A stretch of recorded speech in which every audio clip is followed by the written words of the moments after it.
რა არის ის ძალა, რომელიც ჩვენ სურვილებსა და ქმედებებს წარმართავს? რა გვაიძულებს დილით საწოლიდან ავდგეთ? მოდით დღეს სწორედ ამაში გავარკვეთ, აბრაჰამ მასლოუს მოტივაციის ცნობილი თეორიის დახმარებით. მოდით პირდაპირ მასლოუს სიწყვებით დავიწყოთ. ადამიანი მუდმივად მსურველი ცხოველია. და ხო მართალია, დაფიქრდით, როგორც კი ერთ სურვილს ვისრულებთ, მის ადგილს მაშინმე რაღაც ახალი იკავებს. თითქოს დაუსრულებელი ციკლია, რომელიც ჩვენს ცხოვრებას განსაზღვრავს. ხო და სწორედ ამ კითხვამ რა გვინდა და რაც მთავარია, რათან მიმდევრობით, უბიძგა ფსიქოლოგ აბრაჰამ მასლოუს, რომ შეექმნა თავისი რევოლუციური ადამიანზე ორიენტირებული თეორია. კარგი, მოდით, ჩვენი მოტივაცია წარმოვიდგინოთ როგორც მთაზე ასვლა. მასლოუს თქმით, ეს ყველაფერი იწყება საბაზო ბანაკიდან, სადაც ჩვენი ერთადერთი მთავარი საზრუნავი გადარჩენაა. და ეს საბაზო დონე, ასე ვთქვათ, ორ ნაწილად იყოფა. პირველი არის ის, რასაც ჩვენი სხეული ითხოვს, მეორე კი მოთხოვნილება, რომ ამ სამყაროში თავი უსაფრთხოდ ვიგრძნოთ. პირველ რიგში, რა თქმა უნდა, ფიზიოლოგიური მოთხოვნილებებია. ანუ ის ყველაზე საბაზისო რაღაცები, რის გარეშეც ჩვენი ორგანიზმი უბრალოდ ვერ იმუშავებს ნორმალურად. მასლოუ ამას გენიალურად ხსნის, მოისმინეთ. ადამიანი მხოლოდ პურით ცოცხლობს მაშინ, როცა პური არ არის. ანუ, როცა ქშია, სხვა ყველაფერი კარგავს აზრს. მთელი შენი ცნობიერება მხოლოდ საკვების მოპოვებაზეა კონცენტრირებული. და აქ ჩნდება ყველაზე საინტერესო კითხვა. რა ხდება მაშინ, როცა პური უკვე გვაქვს, თანად ბევრი? ჩვენი სურვილები ხომ არ ხრება, არა? პირიქით, ისინი უბრალოდ ფორმას იცვლიან. ანუ დაკმაყოფილება გზას უხსნის ახალ, უფრო მაღალ მოთხოვნილებებს. ფიზიოლოგიური მოთხოვნილებების დაკმაყოფილების შემდეგ ჩვენ გადავდივართ უსაფრთხოების დონეზე. აქ უკვე ვეძებთ სტაბილურობას, წესრიგს, დაცვას, მარტივად რომ თქვათ, ხაოსისგან თავის აღწევას. კარგი, გადარჩენა უზრუნველყოფილია, რა ხდება შემდეგ? ჩვენი მოგზაურობა ახალ ეტაპზე გადადის. ამას შეიძლება სოციალური აღმასვლა ვუწოდოთ, სადაც მთავარი მიზანი უკვე კავშირების დამყარებაა, როგორც სხვებთან, ისე საკუთარ თავთან. და ამ გზის ეს ნაწილიც თავის მხრივ ორ საფეხურს მოიცავს.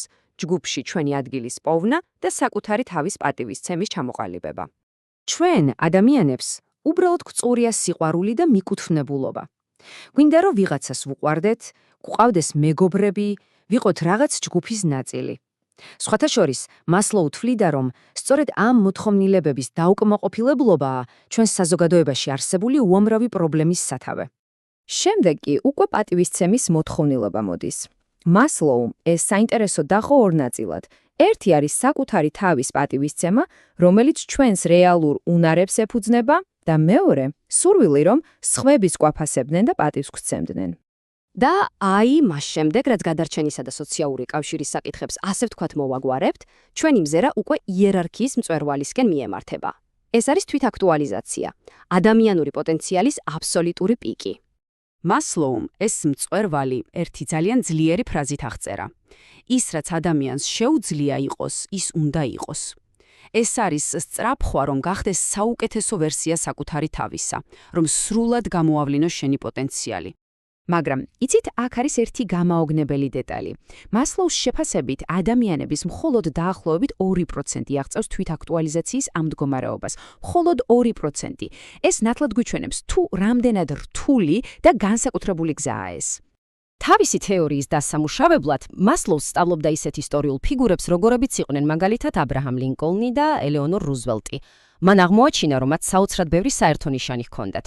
ისინი პრობლემებზე იყვნენ ორიენტირებულნი და არა ეგოზე, ჰქონდათ ძალიან ღრმა, მაგრამ ცოტა მეგობრულ ურთიერთობა და რაც მთავარია, აფასებდნენ მარტობას. მაგრამ იცით რა, აქედან, მწვერვალიდან, ირკვევა, რომ ეს თეორია ბევრად მეტია, ვიდრე უბრალოდ საფეხურების ჩამონათვალი. მოდით ახლა დავინახოთ სრული სურათი და გავიგოთ მისი ყველაზე მნიშვნელოვანი ნიუანსები.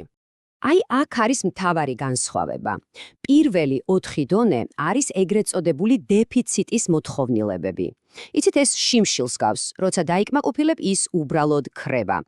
მაგრამ მწვერვალი, ანუ თვითაქტუალიზაცია ზრდის მოთხოვნილებაა. ეს უფრო ცნობის მოყვარეობას გავს, რაც მეც სწავლობ, მით მეტი გინდა ისწავლო. ის არათუ არ ქრება, პირიქით კიდევ უფრო ძლიერდება. ძალიან მნიშვნელოვანია გვახსოვდეს, რომ თავად მასლოუც ამბობდა, რომ ეს იერარქია რაღაც რკინის წესი არ არისო. ზოგიერთვისთვის მაგალითად, პატივისცემა შეიძლება სიყვარულზე უფრო მნიშვნელოვანი იყოს, ზოგისთვის კი შემოქმედებითი იმპულსი იმდენად ძლიერია, რომ ყველა სხვა მოთხოვნილებას ფარავს. და ახლა ალბათ ყველაზე გასაკვირი ფაქტი. აი ის ცნობილი პირამიდა, რომელიც მასლოუს თეორიასთან ასოცირდება, ხო, ყველამ ვიცით. ხო და საქმე იმაშია, რომ თავად მასლოუს ის არასდროს დაუხატავს. დიახ, ეს სიმბოლო მის ნაშრომებში საერთოდ არ გვხვდება. ის უბრალოდ თეორიის მოგვიანებით გამარტივებული ვერსიაა. სინამდვილეში, როგორც ხედავთ, მასლოუს თეორია რაღაც გაყინული დოგმა არ ყოფილა. 1953 წელს გამოქვეყნებული 5-საფეხურიანი მოდელის შემდეგ ის 10 წლეულების განმავლობაში ავითარებდა და ხვეწდა მას. მან დაამატა ახალი დონეებიც, კოგნიტიური მოთხოვნილებები, ანუ ცოდნის დაუოკებელი სურმილი, ესთეტიკური მოთხოვნილებები, სილამაზის ძიება და ბოლოს ტრანსცენდენცია, ანუ სხვების დახმარება, რომ მათაც მიაღწიონ საკუთარ მწვერვალს. და ეს ყველაფერი საბოლოო ჯამში ისევ მის მთავარ ყველაზე შთამაგონებელ იდეასთან გვაბრუნებს. ის რაც ადამიანს შეუძლია იყოს, ის უნდა იყოს. ეს არის მოწოდება, რომ თითოეულმა ჩვენგანმა გავაცნობიეროთ ჩვენი უნიკალური პოტენციალი. ასე რომ, საბოლოო ჯამში გადამწყვეტი ალბათ ის კი არ არის, თუ სად გნახართ ამ პირობით იერარქიაში ახლა, არამედ ის, თუ საით მიემართება თქვენი მოგზაურობა. ეს კი გვიტოვებს ერთ, მაგრამ ყველაზე მნიშვნელოვან კითხვას, რომელიც საკუთარ თავს უნდა დავუსვათ. რა შეგიძლიათ რომ გახდეთ? დღეისთვის სულ ეს იყო. გმადლობთ რომ ჩვენთან ერთად იყავით.